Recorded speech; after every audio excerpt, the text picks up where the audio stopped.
All right, in three, two, one. One of the concerns that comes up with AI is something that I don't see a lot of these hyper evangelists and tech enthusiasts talk about them much, honestly.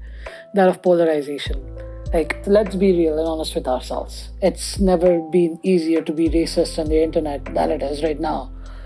And with the advent of AI, it's going to become even easier because now you can actively spread misinformation and disinformation about a particular class of people or especially particular person in specific that you don't really like. I mean, the entire idea of these social media platforms is that we give these platforms our undivided attention so that they can sell us more ads and we end up buying more useless shit that we don't need.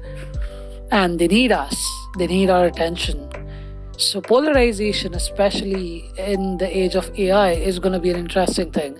As more and more of these models are trained over our interests, they're going to drive us into these hyper specific echo chambers of everything on the internet is going to be black and white, right or wrong, left or right. I 100% feel like now that we are here and we are in this age of where anything that you type can become a video and it's pretty much indistinguishable. And I feel like now that we've effectively eradicated the line between what's real and what's not, I feel like we're going to enter an age of just us getting into these hyper specific echo chambers of everything being culture war within itself. I feel like we're gonna enter pretty soon into the revisionist stage of human history where we will actively start to rewrite what art meant in general to humanity as a whole, because at the end of the day, art has always been a form of self-expression, but more importantly, more than that, art has always been a form of cultural preservation.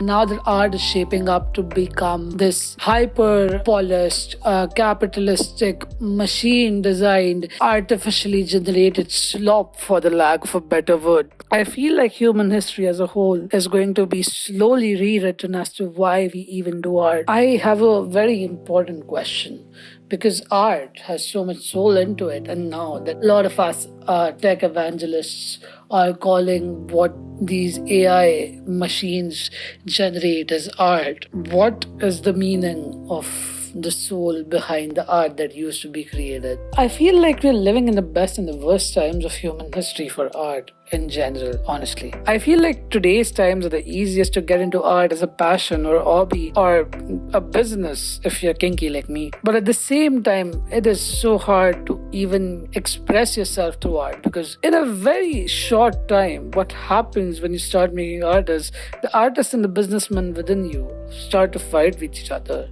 Like, I know for a fact that I don't stand for AI art. I know for a fact that deep within there's a part of my soul that dies every single time I even think about starting up Sora or one of these other bullshit video AI generated platforms to like basically generate B-roll for my upcoming video. I see people talking about how maybe one day they'll be able to make an entire short film out of AI generated clips, and it confuses me. CJ the X actually have a pretty good video about this on their YouTube channel. In the video they talk about how we are essentially becoming cyborgs due to all of these new technological advancements that come in. Our eyes have been replaced by cameras. Our brains or our memory has been replaced by reminders and Notion calendars and Google Maps and whatnot. And I think the only part left of the human body that essentially hasn't been corporatized until now is the soul, is our artistic integrity. And the floodgates have now opened. And slowly, all of culture and all of art and all of artistic expression itself will be generated artificially. We are fully a cyborg now. I feel like one of the biggest gripes I have with AI is that it's perfect. I know for a fact that when I'm recording this video, I've reshot the same line for like 6 or 7 takes at a time because I didn't like how I said it the first time around. And it's weird to think that there's a machine out there which does not need 7 takes to perfect diction, pronunciation, or syntax of its sentence, or even fuck up or fumble words in the middle of a sentence. It does not have to retake it. It's gonna be the perfect result on the first try itself. I feel like art is a lot about the jank as well, you know?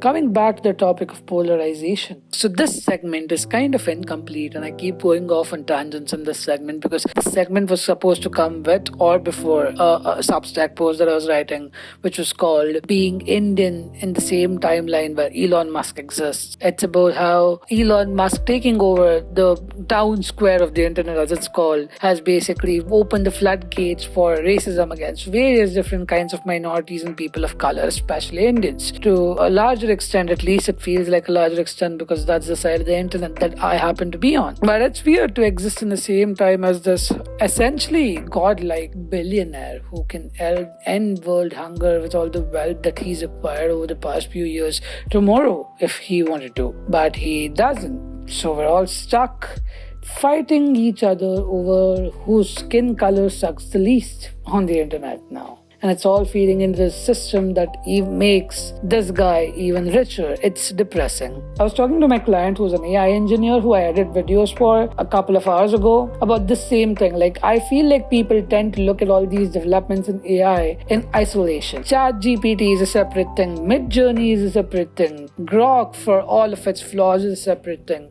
But they do not realize how technology works as a synergistic kind of beast. Sora needs to perfect the art of making human models, and then that exists somewhere in the ether of the internet. And then Grok needs to just add to the ether of taking off the restrictions. And when these technologies inevitably combine and synergize to form something that's bastardized, it's going to be a lot scarier to spread misinformation. I look at videos for a living. I can see the pixels move on screen and say where inefficiencies and pixels are.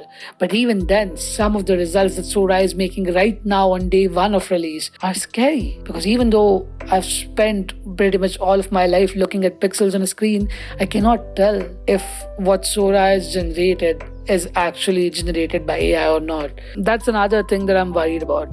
I feel like when all of these tools synergize, they're going to create this culture of anger and vitriol, and they're going to push us into these increasingly small echo chambers of what we're meant to be, and it's going to be an identity war exemplified and multiplied by 1,000 times more than it is right now. And I feel like it's just going to get worse when identity is monetized, because for the most part of the generation that I come from, or this generation that's going to come after me, a lot of their identity is shared, formulated and created on these online spaces.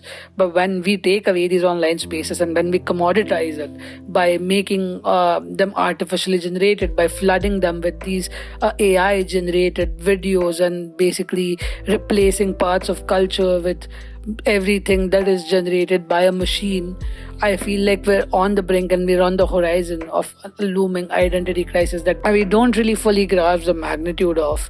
And I feel like if people think that identity crises are bad right now, they're going to be a lot worse in the coming 5 or 10 years, because slowly the internet and culture as we know is going to be reshaped by artificially generated art and economics and politics. And the politics is going to be the worst part of it, because these models will be trained on already artificially generated culture, and it will be a snowball effect where we will first replace culture with AI generated culture, and then that artificially generated culture will produce more of itself, and it's going to push us and it's going to divide us further and further. And I don't know how to deal with this, because as CJ the X said in their video, all the parts of my body have been replaced by machines, and the only part of my body that was intact was my soul, and my soul is being taken away by all these machines that can make art for me now. And it does not make sense to me.